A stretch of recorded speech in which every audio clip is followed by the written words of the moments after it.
How to do Ask Me Anything on Snapchat. Well, hi everyone and welcome back to Login Science. Now without any further ado, let's head over to the video. First of all, open your application Snapchat. Make sure you are logged into your account. Now tap on the source icon at the bottom.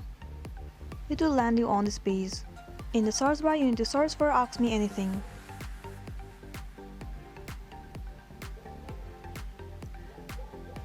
Different filters will be visible to you, but you need to tap on this specific filter. You will be able to see Ask Me Anything person right over here. You can adjust this person anywhere on the screen, and you can simply just record a video or take the snap. I have just taken a snap for now. Now you can edit this Ask Me Anything snap with all of these features available here.